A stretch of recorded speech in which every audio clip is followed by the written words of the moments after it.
नमस्कार दोस्तों, स्वागत है आपका। गौतम बुद्ध कहते थे, मन अगर अशांत है तो पूरी दुनिया अशांत दिखेगी, और मन अगर शांत है तो अव्यवस्था के बीच भी शांति मिल सकती है। ये बात सुनने में बहुत साधारण लगती है, लेकिन इसका अर्थ बहुत गहरा है। क्योंकि हम अक्सर सोचते हैं कि हमारी परेशानी की वजह बाहर है, कोई इंसान, कोई परिस्थिति, कोई घटना, कोई कमी। लेकिन बुद्ध का पूरा जीवन यही समझाने में बीता कि समस्या बाहर नहीं, हमारी प्रतिक्रिया के भीतर होती है। मनोविज्ञान भी आज उसी बिंदु पर आकर खड़ा है जहां बुद्ध 2500 साल पहले खड़े थे। आधुनिक मनोवैज्ञानिक कहते हैं कि इंसान की सबसे बड़ी थकान शरीर की नहीं, मन की होती है। शरीर दिन भर काम कर सकता है, लेकिन मन अगर बिना रुके चलता रहे तो इंसान अंदर से टूटने लगता है। आज का मन लगातार सोच रहा है कि क्या होगा, क्यों हुआ, क्या नहीं हुआ, लोग क्या कहेंगे, मैं कम क्यों हूं, वो ज्यादा क्यों है। मनोविज्ञान इसे ओवरथिंकिंग कहता है और बुद्ध इसे मन का भटकना कहते थे। एक मनोवैज्ञानिक प्रयोग में पाया गया कि इंसान दिन में औसतन 60,000 से ज्यादा विचार सोचता है, और उनमें से ज्यादातर विचार या तो अतीत से जुड़े होते हैं या भविष्य से, यानी मन इस पल में होता ही नहीं। बुद्ध ने इसे बहुत सरल शब्दों में कहा था, मन या तो बीते हुए कल में अटका रहता है या आने वाले कल में भटकता रहता है, और इसी भटकाव का नाम दुख है। आज का इंसान इसलिए अशांत नहीं है कि उसके पास कुछ नहीं है। आज का इंसान इसलिए अशांत है क्योंकि उसका मन कहीं ठहरना भूल गया है। मनोवैज्ञानिक बताते हैं कि मोबाइल, सोशल मीडिया और लगातार तुलना ने मन को आराम करना ही नहीं सिखाया। पहले इंसान काम करता था, थकता था और फिर रुक जाता था। आज इंसान काम करता है, थकता है और फिर स्क्रीन पर खुद को और थका देता है। दिमाग को लगता है कि वह आराम कर रहा है, लेकिन मन को आराम नहीं मिलता। गौतम बुद्ध कहते थे, मन को जो चीज सबसे ज्यादा थकाती है वह है अधिक चाह, और मनोविज्ञान भी यही कहता है कि लगातार तुलना, अपेक्षाएं और स्वयं से असंतोष मानसिक तनाव की जड़ है। आज इंसान खुद से खुश नहीं है, वह किसी और जैसा बनना चाहता है, और यही चाह मन को अशांत कर देती है। मनोवैज्ञानिकों ने देखा है कि जब इंसान जिस दिन मन ने तुलना करना छोड़ दिया, उसी दिन शांति शुरू हो जाती है। आज का इंसान अकेला भी है, भीड़ में, रिश्तों में, बातचीत में भी अकेला। मनोविज्ञान इसे इमोशनल लोनलीनेस कहता है, और बुद्ध इसे भीतर का खालीपन कहते थे। यह खालीपन किसी चीज से नहीं भरता, ना पैसे से, ना तारीफ से, ना सफलता से, क्योंकि यह खालीपन बाहर का नहीं, भीतर का होता है। जब मन को सुना नहीं जाता, समझा नहीं जाता, तब वह बेचैन हो जाता है, और आज का इंसान अपने मन से ही भाग रहा है। मनोवैज्ञानिक कहते हैं, आप जिससे भागते हैं वही आपको पकड़ लेता है, और बुद्ध कहते थे, जिसे देख लिया, समझ लिया, वही ढीला पड़ने लगता है। मन की अशांति कोई बीमारी नहीं है, यह एक संकेत है। संकेत कि मन थक चुका है, बोझिल हो चुका है और ध्यान चाहता है, लेकिन हम ध्यान देने की बजाय उसे और दबा देते हैं, काम में, मोबाइल में, शोर में। बुद्ध का पूरा रास्ता यहीं से शुरू होता है। वह कहते हैं, मन को ठीक करने के लिए पहले मन को देखना सीखो। मनोविज्ञान भी आज माइंडफुलनेस की बात करता है, यानी बिना जज किए, बिना भागे, अपने भीतर चल रही चीजों को देखना। यह कोई कठिन साधना नहीं है, यह एक समझ है। और यहीं से एक बहुत जरूरी सवाल हमारे सामने आता है, जिस मन की अशांति को हम रोज महसूस करते हैं, असल में वह मन है क्या? क्यों यह कभी शांत नहीं रहता? क्यों यह बार बार भटक जाता है? और क्यों यही मन हमें सबसे ज्यादा परेशान करता है? अक्सर लोग मन और दिमाग को एक ही मान लेते हैं, लेकिन यही सबसे बड़ी भूल है। दिमाग एक मशीन की तरह है, वह सोचता है, याद रखता है, निर्णय लेता है। मन एक अनुभव है, जो महसूस करता है, जो डरता है, जो उम्मीद करता है, जो कल्पना करता है। मनोविज्ञान कहता है कि दिमाग प्रोसेसर है और मन वह स्क्रीन है जिस पर सब कुछ चल रहा है। अगर स्क्रीन पर चल रही फिल्म डरावनी है तो दिमाग कितना भी तेज क्यों ना हो, बेचैनी तो होगी ही। गौतम बुद्ध ने इसे बहुत सरल शब्दों में कहा था। उन्होंने कहा, दिमाग उपकरण है, लेकिन मन मालिक बन बैठा है, और जब मालिक खुद ही अशांत हो तो जीवन कैसे शांत रह सकता है? मन का स्वभाव ही भटकना है, ये दोष नहीं है, ये उसकी प्रकृति है। मनोवैज्ञानिक कहते हैं कि मन भविष्य की कल्पनाएं करने और अतीत की यादों को दोहराने के लिए बना है। यही उसकी सुरक्षा प्रणाली है।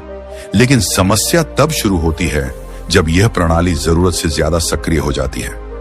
मन कल्पना करता है, क्या होगा अगर ऐसा हो गया तो, अगर मैं असफल हो गया तो, और ये कल्पनाएं धीरे धीरे डर में बदल जाती हैं। बुद्ध कहते थे, मन वही देखता है जो उसे देखने की आदत पड़ जाती है। अगर आदत डर देखने की है तो शांति भी डर की तरह ही दिखेगी। मनोविज्ञान इसे नेगेटिविटी बायस कहता है, यानी मन स्वाभाविक रूप से नकारात्मक बातों पर ज्यादा ध्यान देता है, क्योंकि हजारों साल पहले खतरे को पहले पहचानना जरूरी था।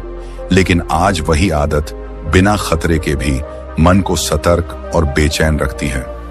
यही कारण है कि एक ही परिस्थिति में दो इंसान बिल्कुल अलग महसूस करते हैं। एक इंसान मुस्कुराकर आगे बढ़ जाता है, दूसरा उसी बात को दिल में बैठा लेता है। परिस्थिति वही है, दुख अलग है। तो समस्या बाहर नहीं है, समस्या मन की प्रतिक्रिया में है। गौतम बुद्ध कहते थे, घाव से ज्यादा पीड़ा उसे बार बार छूने से होती है, और मन वही करता है। एक बात को पकड़ता है, उसे दोहराता है और फिर खुद ही उससे दुखी होता है। मनोवैज्ञानिक इसे रूमिनेशन कहते हैं, यानी एक ही विचार को बार बार चबाना बिना किसी समाधान के। ये मन की सबसे थकाने वाली आदत है। मन दुख को छोड़ नहीं पाता, क्योंकि उसे लगता है कि छोड़ देना हार मानना है। लेकिन बुद्ध कहते थे, छोड़ना हार नहीं है, छोड़ना समझदारी है। अब यहां से बुद्ध का मूल सिद्धांत सामने आता है, दुख का कारण बाहर नहीं, अंदर है। यह सुनकर मन विरोध करता है, क्योंकि मन जिम्मेदारी नहीं लेना चाहता। लेकिन मनोविज्ञान भी आज यही कहता है, घटना आपको नहीं तोड़ती, आपकी व्याख्या आपको तोड़ती है। एक महान मनोवैज्ञानिक कार्ल युंग ने कहा था, हम चीजों को वैसा नहीं देखते जैसे वे हैं, हम उन्हें वैसा देखते हैं जैसे हम हैं। और बुद्ध ने यही बात अपने शब्दों में कही थी, दुनिया वैसी ही है जैसी है। दुख या सुख मन का चुनाव है। चाह, डर और आसक्ति, ये तीन चीजें मन की अशांति की जड़ है। चाह कि सब मेरी सोच के अनुसार हो, डर कि अगर नहीं हुआ तो क्या होगा, और आसक्ति की जो मिला है वह कहीं छिन न जाए। मन इन तीनों के बीच झूलता रहता है और इसी झूलने में थक जाता है। मनोविज्ञान कहता है कि जब मन किसी चीज को पकड़ कर रखता है तो वह तनाव में चला जाता है। और बुद्ध कहते थे, जो पकड़ कर रखा वही बोझ बन गया। मन को हम अक्सर दबाने की कोशिश करते हैं, खुद से कहते हैं, सोचना बंद करो, मजबूत बनो, रोना बंद करो, लेकिन मन दबने से शांत नहीं होता। मनोवैज्ञानिक कहते हैं कि सप्रेस्ड इमोशंस लौटकर और जोर से आते हैं। और बुद्ध कहते थे, जिसे तुम दबाते हो वही तुम्हें दबाने लगता है। मन को शांत करने का रास्ता उसे दबाने से नहीं, समझने से निकलता है, उसे देखने से, स्वीकार करने से। बुद्ध ने कभी मन से लड़ने को नहीं कहा। उन्होंने कहा, मन को मित्र बनाओ, शत्रु नहीं। शांति पाने के लिए भागना नहीं होता, क्योंकि आप जितना भागते हैं मन उतना तेज दौड़ता है। शांति ठहरने से आती है। मनोविज्ञान आज जिसे पॉज कहता है, बुद्ध उसे साक्षी भाव कहते थे।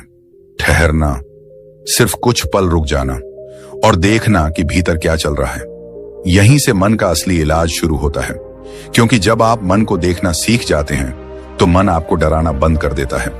और जब मन को देखने की यह समझ धीरे धीरे भीतर उतरने लगती है, तब एक बहुत स्वाभाविक प्रश्न उठता है, अगर मन इतना भटकता है, अगर यही भटकाव हमारी बेचैनी की जड़ है, तो फिर हम लौटें कहां? मन को थामे कैसे? उसे वर्तमान में वापस लाएं कैसे? गौतम बुद्ध का उत्तर बहुत छोटा है, लेकिन उसका प्रभाव जीवन भर चलने वाला है। वे कहते हैं, जब मन भटक जाए तो सांस पर लौट आओ। सांस इतनी साधारण, इतनी सामान्य कि हम उसकी कीमत ही नहीं समझते। लेकिन बुद्ध कहते थे, सांस वर्तमान का द्वार है। जहां सांस है वहीं अभी है, और जहां अभी है वहीं शांति संभव है। मनोविज्ञान भी आज इसी बात की पुष्टि करता है। आधुनिक वैज्ञानिक कहते हैं कि मन तभी बेचैन होता है जब वह भविष्य या अतीत में चला जाता है, और सांस एकमात्र ऐसी चीज है जो कभी भविष्य में नहीं जाती, कभी अतीत में नहीं जाती। सांस हमेशा अभी में होती है। जब मन डर में होता है, सांस तेज हो जाती है। जब मन गुस्से में होता है, सांस उथली हो जाती है। और जब मन शांत होता है, सांस अपने आप गहरी और सहज हो जाती है। यह कोई आध्यात्मिक कल्पना नहीं है, यह शरीर और मन के बीच का सीधा विज्ञान है। एक प्रसिद्ध न्यूरो साइंटिस्ट बताते हैं कि सांस सीधे हमारे नर्वस सिस्टम से जुड़ी होती है। जैसे ही हम अपनी सांस को देखते हैं, उसका ध्यान करते हैं, शरीर को संकेत मिलता है कि खतरा टल गया है, और शरीर का तनाव धीरे धीरे ढीला पड़ने लगता है। बुद्ध ने इसे बहुत पहले समझ लिया था। उन्होंने कहा, मन को आदेश मत दो, मन को दिशा दो। और सांस वह दिशा है। जब मन 1000 जगहों पर भटक रहा होता है, तब सांस एक रस्सी की तरह होती है। आप उस रस्सी को पकड़ लेते हैं और मन अपने आप रुकने लगता है। मनोविज्ञान इसे ग्राउंडिंग कहता है, यानी मन को वर्तमान में टिकाने की प्रक्रिया, और बुद्ध इसे सजग श्वास कहते थे। यहाँ कोई कठिन विधि नहीं है, कोई विशेष जगह नहीं चाहिए, कोई खास समय नहीं चाहिए। बस एक पल, सिर्फ एक पल, जहां आप अपनी सांस को महसूस करें। नाक से हवा अंदर जा रही है और बाहर जा रही है, बस इतना ही। लेकिन यही बस जीवन को बदलने लगता है। एक मनोवैज्ञानिक प्रयोग में पाया गया कि सिर्फ 1 मिनट तक सांस पर ध्यान देने से दिल की धड़कन सामान्य होने लगती है, ब्लड प्रेशर संतुलित होता है और दिमाग का वह हिस्सा शांत होने लगता है जो डर और चिंता से जुड़ा होता है। बुद्ध कहते थे, अगर तुम एक सांस को पूरी तरह देख लो तो उस एक सांस में पूरा जीवन समझ में आ सकता है। जब गुस्सा आता है तब मन बाहर भागता है, किसी शब्द पर, किसी व्यक्ति पर, किसी घटना पर। लेकिन अगर उसी पल आप सांस पर लौट आते हैं तो गुस्से की आग को ईंधन नहीं मिलता। मनोविज्ञान कहता है कि गुस्सा एक ऊर्जा है, अगर उसे प्रतिक्रिया नहीं मिली तो वह खुद ही शांत हो जाती है, और सांस उस प्रतिक्रिया को रोकने का सबसे सरल रास्ता है। डर के समय सांस सिकुड़ जाती है, और जैसे ही आप जानबूझकर सांस को गहरा करते हैं, शरीर को संकेत मिलता है कि आप सुरक्षित हैं। बुद्ध कहते थे, डर भविष्य में रहता है, सांस वर्तमान में। जहां सांस है वहां डर टिक नहीं सकता। घबराहट, बेचैनी, अनजानी चिंता, ये सब मन के तेज दौड़ने के लक्षण हैं, और सांस वह ब्रेक है जो इस दौड़ को धीरे धीरे रोक देता है। ये कोई जादू नहीं है, ये अभ्यास है। 1 मिनट का अभ्यास जहां आप कुछ भी बदलने की कोशिश नहीं करते, सिर्फ देखते हैं, सांस अंदर, सांस बाहर। अगर विचार आए तो उन्हें भगाते नहीं, बस सांस पर वापस आ जाते हैं। बुद्ध कहते थे, विचार आएंगे, ये मन की प्रकृति है, लौट आना ये साधक की समझ है। मनोविज्ञान भी कहता है कि ध्यान का मतलब विचारों को रोकना नहीं है, ध्यान का मतलब है बार बार लौटना, और यह लौटना ही मन को प्रशिक्षित करता है। जैसे जैसे आप सांस पर लौटना सीखते हैं, वैसे वैसे मन को एक नई आदत पड़ती है, भागने की जगह ठहरने की। बुद्ध ने कहा था, जो ठहर गया वही समझ गया।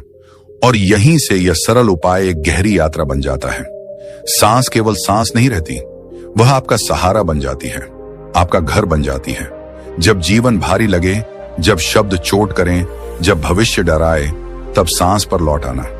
यही बुद्ध का पहला और सबसे सरल उपदेश है, और यही मनोविज्ञान की भी पहली सलाह है।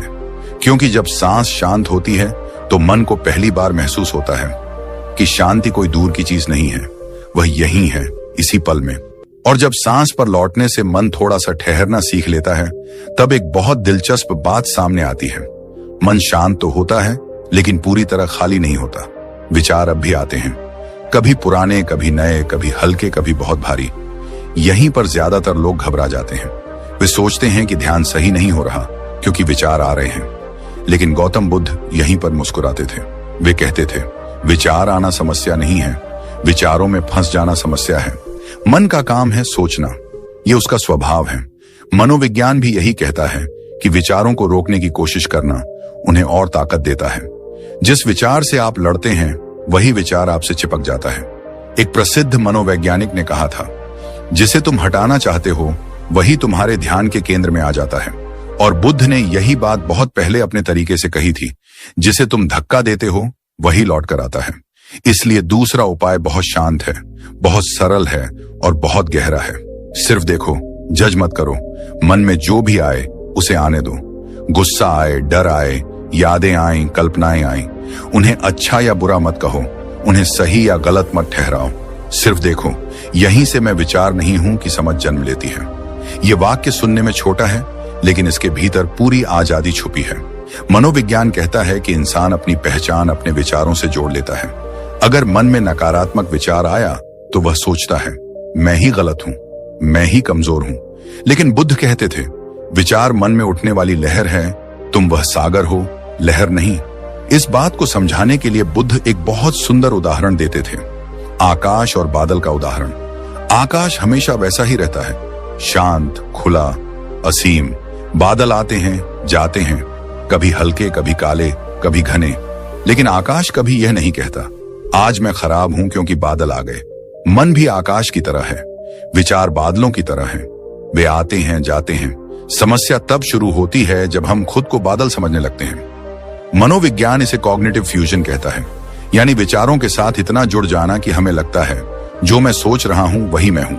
लेकिन जब आप सिर्फ देखने लगते हैं, जब आप कहते हैं अच्छा यह एक विचार है, तब विचार और आप अलग हो जाते हैं। और यह दूरी ही मन को हल्का करती है। एक महान न्यूरोसाइंटिस्ट ने कहा था, जब आप अपने विचारों को देखना शुरू करते हैं तो दिमाग का वह हिस्सा सक्रिय हो जाता है जो संतुलन और समझ से जुड़ा है, और वही हिस्सा डर और तनाव को शांत करता है। बुद्ध ने इसे साक्षी भाव कहा, यानी देखने वाला बन जाना, न भागना, न पकड़ना, न जज करना, बस देखना। शुरुआत में यह अजीब लगता है। मन कहता है यह विचार बहुत डरावना है, इसे हटाओ। यह विचार बहुत बुरा है, इसे बदलो। लेकिन बुद्ध कहते थे जो तुम देख लेते हो वह तुम्हें नियंत्रित नहीं कर सकता। मनोविज्ञान भी कहता है कि जब आप किसी विचार को बिना प्रतिक्रिया के देखते हैं तो उसका जीवन छोटा हो जाता है, वह अपने आप कमजोर पड़ने लगता है। यह ऐसा ही है जैसे सड़क पर कोई शोर सुनाई दे। अगर आप खिड़की खोलकर उसे देखने लगें तो वह शोर कम परेशान करता है। मन के भीतर भी यही होता है। जब आप विचारों से लड़ना बंद कर देते हैं तो मन को पहली बार राहत मिलती है। उसे लगता है अब मुझे कुछ साबित नहीं करना, अब मुझे किसी से बचना नहीं, और इसी राहत से मन हल्का होने लगता है। बुद्ध कहते थे मन भारी इसलिए नहीं है कि उसमें विचार हैं, मन भारी इसलिए है क्योंकि तुम हर विचार को पकड़ लेते हो। जब आप पकड़ना छोड़ देते हैं तो मन अपने आप हल्का हो जाता है। यह अभ्यास धीरे धीरे एक नई आजादी देता है। आप दुखी विचारों को देख सकते हैं लेकिन दुखी नहीं होते। आप डर को देख सकते हैं लेकिन डर नहीं बनते। यही वह मोड़ है जहां इंसान पहली बार महसूस करता है मेरे भीतर कुछ ऐसा है जो स्थिर है, जो बदलता नहीं, जो हर विचार के आने जाने को देख सकता है। और बुद्ध कहते थे यही तुम्हारा असली घर है। मनोविज्ञान आज इसे ऑब्जर्विंग सेल्फ कहता है और बुद्ध इसे जागरूकता कहते थे। नाम अलग है, सच्चाई एक है। जब यह समझ गहरी होने लगती है तो जीवन की सबसे बड़ी गलतफहमी टूटती है कि मन को बदलना जरूरी नहीं है, मन को समझना जरूरी है। और यही समझ धीरे धीरे जीवन में उतरने लगती है, रिश्तों में, काम में, अकेलेपन में, हर जगह। और जब इंसान ये सीखने लगता है कि विचारों को देखना है, उनसे लड़ना नहीं है, तब उसके भीतर एक नई जगह बनती है। एक खाली जगह नहीं बल्कि एक खुली जगह। यहीं से एक बहुत सूक्ष्म लेकिन निर्णायक बदलाव शुरू होता है। अब सवाल यह नहीं रहता कि मन में क्या चल रहा है, अब सवाल यह बन जाता है कि मैं अभी कहाँ हूँ। गौतम बुद्ध कहते थे मन या तो बीते हुए कल में भटकता है या आने वाले कल की चिंता करता है, और इसी भटकाव का नाम दुख है।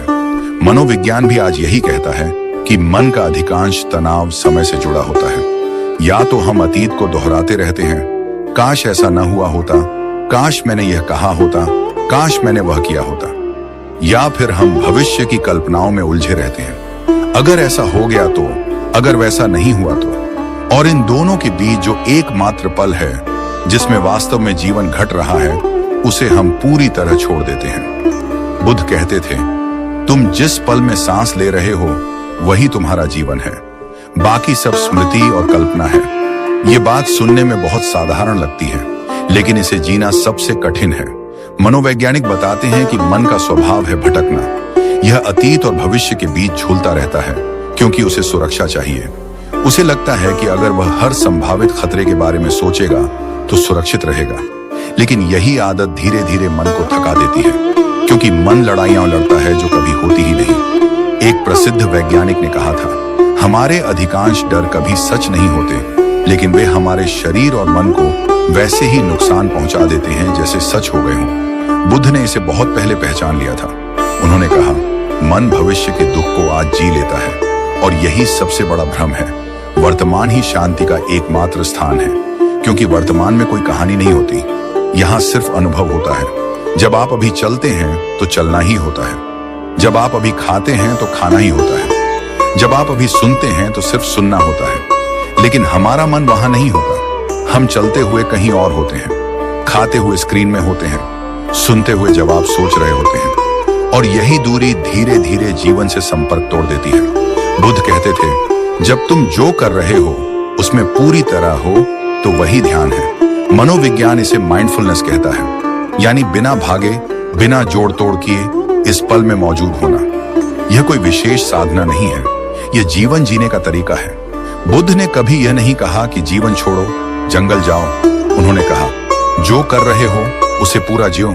चलते समय अपने पैरों का जमीन को छूना महसूस करना, खाते समय स्वाद को महसूस करना, किसी की बात सुनते समय सिर्फ सुनना। मनोवैज्ञानिक बताते हैं कि जब हम पूरी तरह किसी एक काम में होते हैं तो दिमाग का वह हिस्सा शांत हो जाता है जो चिंता और डर से जुड़ा होता है। यानी वर्तमान में रहना अपने आप में उपचार है। बुद्ध कहते थे, जो इस पल में है वही मुक्त है। जब आप वर्तमान में आते हैं तो मन को पहली बार आराम मिलता है, क्योंकि उसे अब भागना नहीं पड़ता, उसे अब कुछ साबित नहीं करना पड़ता। छोटे छोटे अभ्यास जिन्हें हम साधारण समझकर छोड़ देते हैं, असल में मन को प्रशिक्षित करते हैं। जैसे चलना। आमतौर पर हम चलते समय सोचते रहते हैं, लेकिन अगर आप सिर्फ कुछ कदम इस तरह चलें कि आपको अपने कदमों की आवाज सुनाई दे, अपने शरीर का संतुलन महसूस हो, तो मन अपने आप धीमा पड़ने लगता है। या खाना। हम खाते हुए जल्दी करते हैं, लेकिन अगर आप एक निवाला लेकर उसका स्वाद, उसकी गर्मी, उसकी बनावट महसूस करें, तो मन कहीं और नहीं जा पाता। या सुनना। जब कोई आपसे बात कर रहा हो और आप पूरी तरह सुन रहे हो, तो मन को एक गहरी शांति मिलती है, क्योंकि वह इस पल में टिक गया है।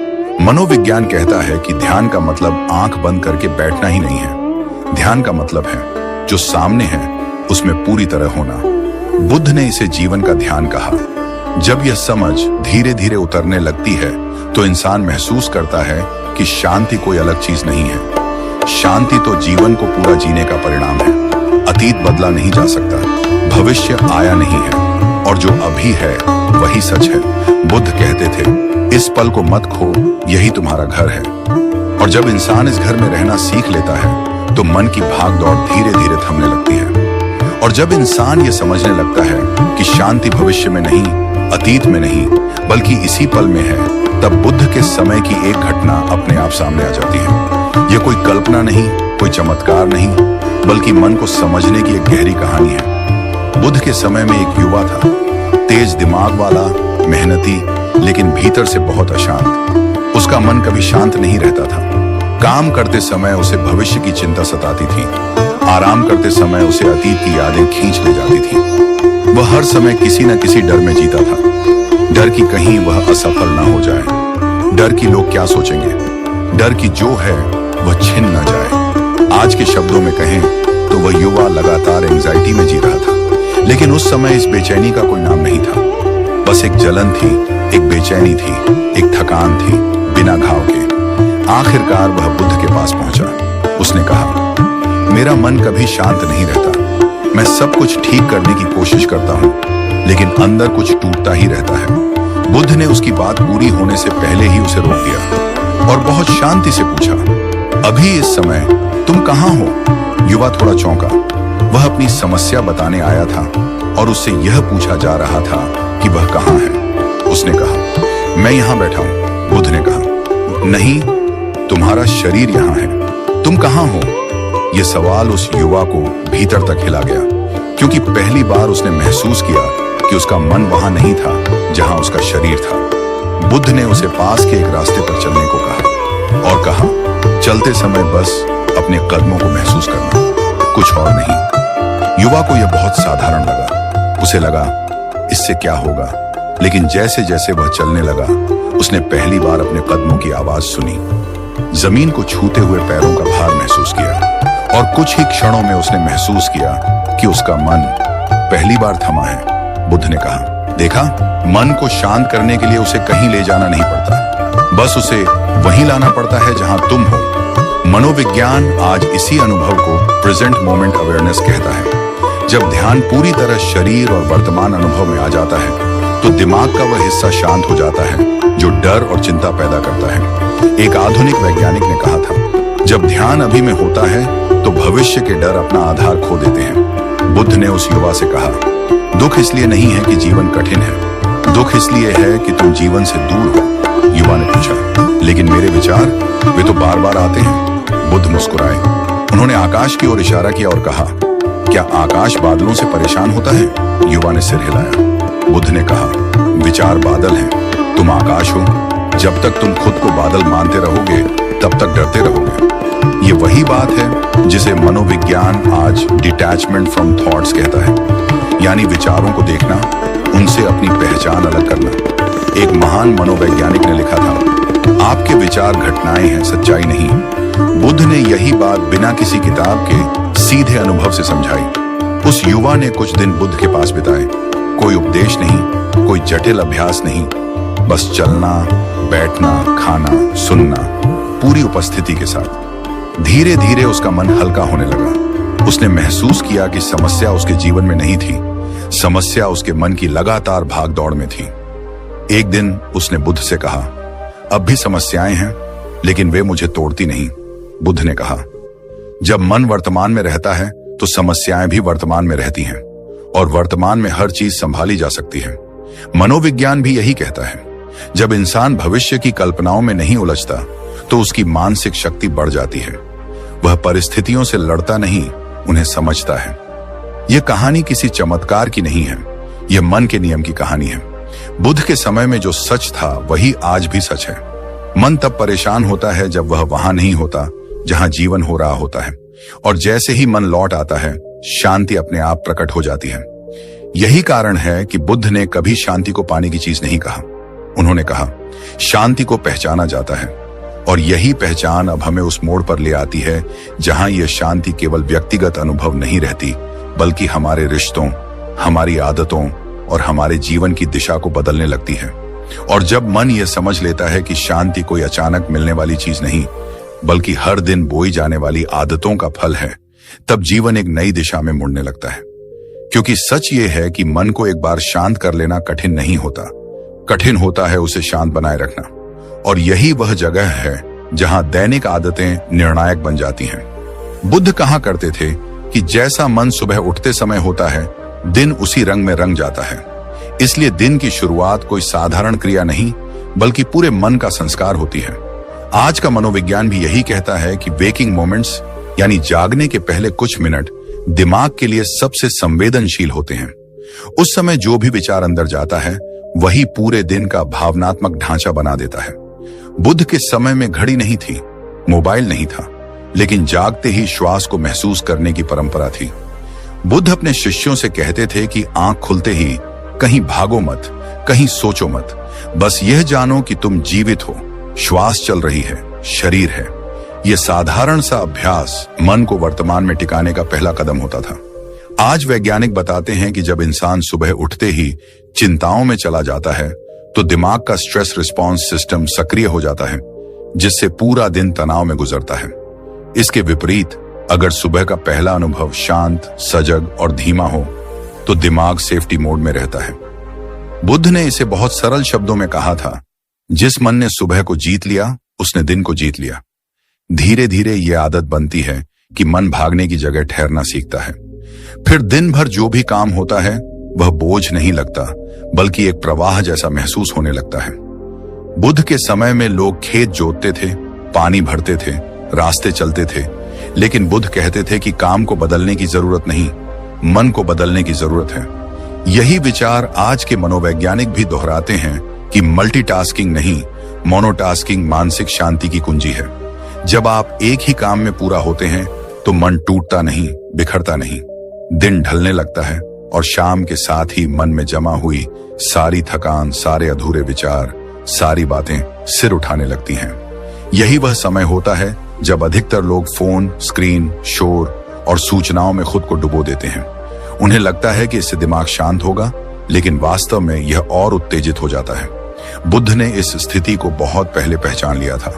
उन्होंने कहा था कि जैसे शरीर को सोने से पहले हल्का भोजन चाहिए, वैसे ही मन को भी हल्के विचार चाहिए।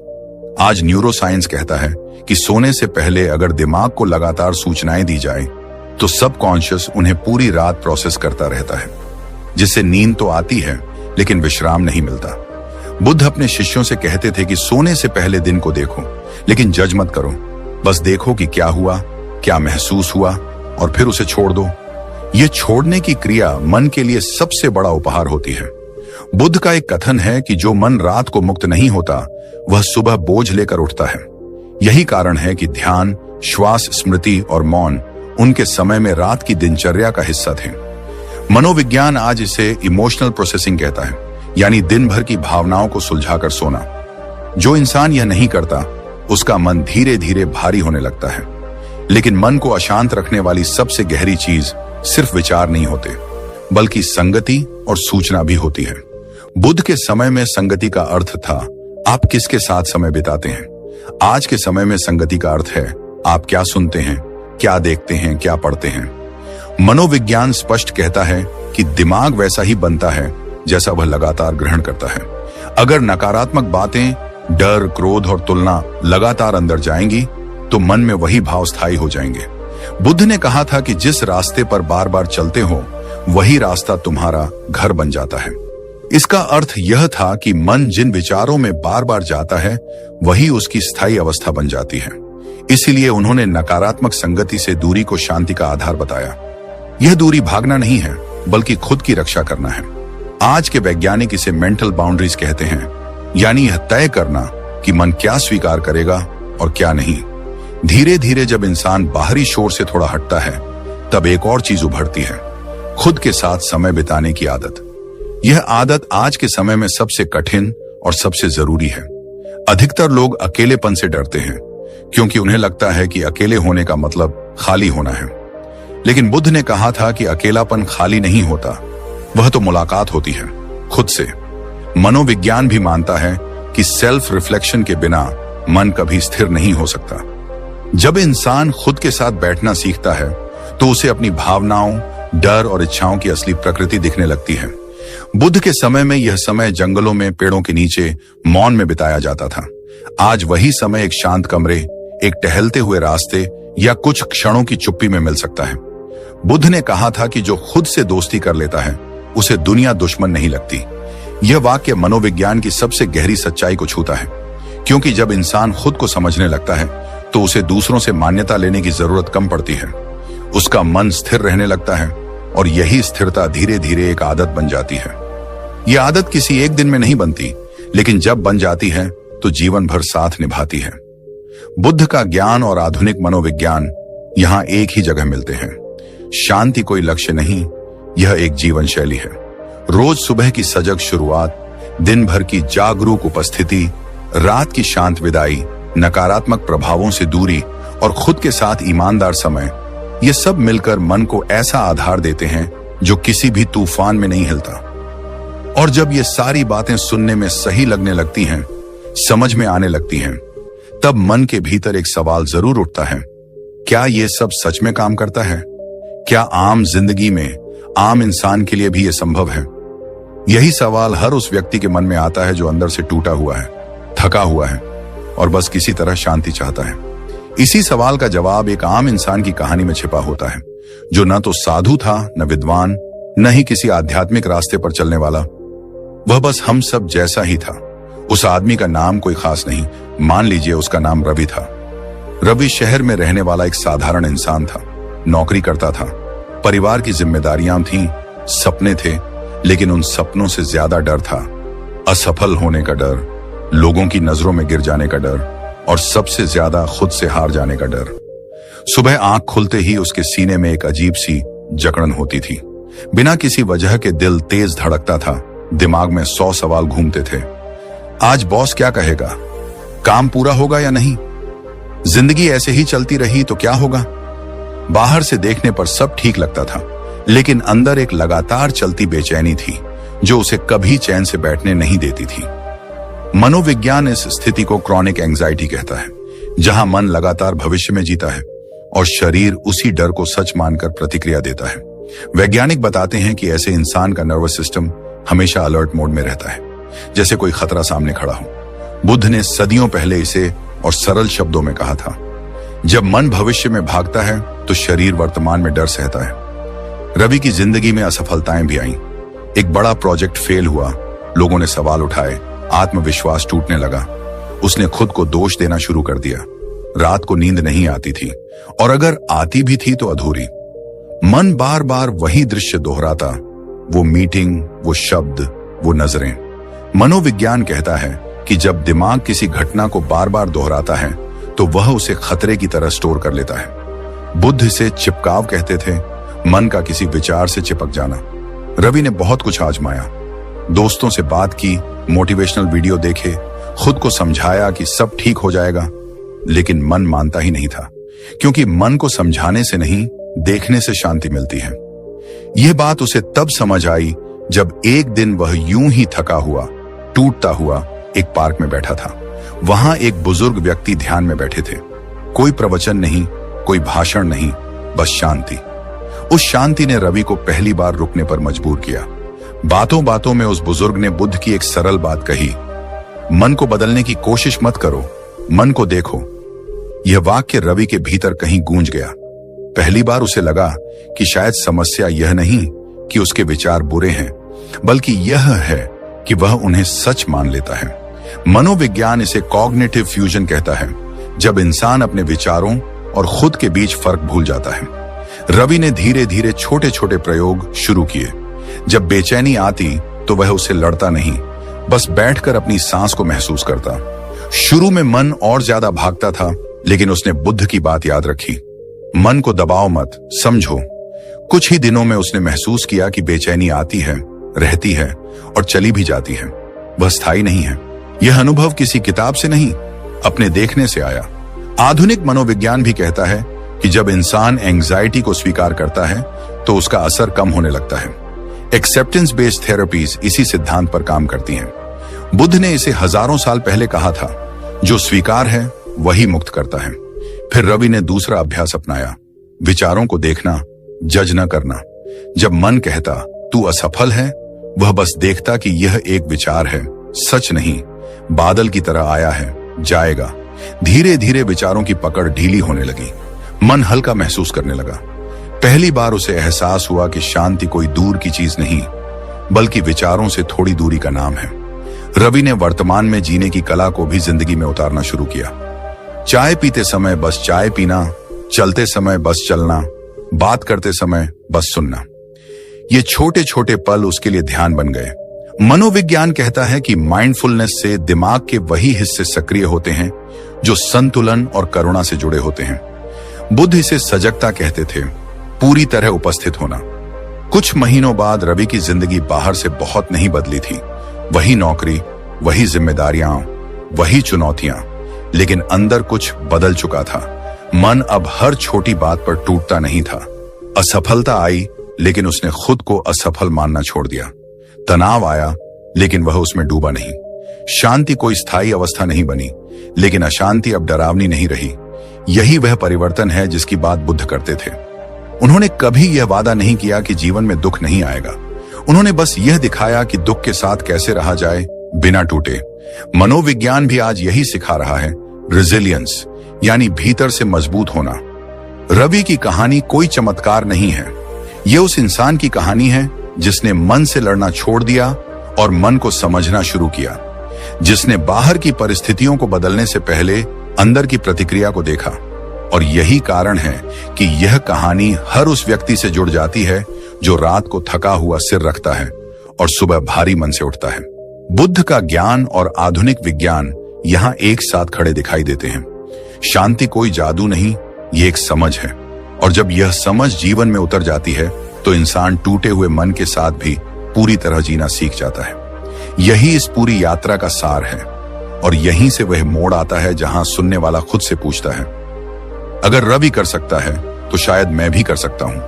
और जब एक इंसान यह देख लेता है कि मन की अशांति कोई दुश्मन नहीं बल्कि एक संकेत है, तब धीरे धीरे जीवन अपने आप बदलने लगता है।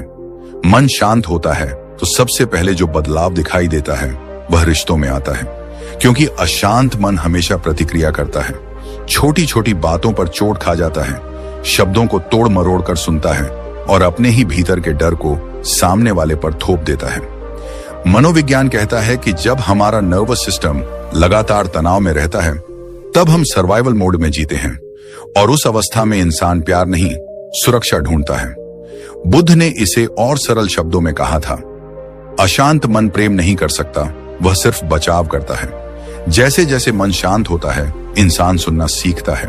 वह जवाब देने के लिए नहीं, समझने के लिए सुनता है। रिश्तों में टकराव कम होने लगता है, क्योंकि अब हर बात अहंकार से नहीं, समझ से देखी जाती है।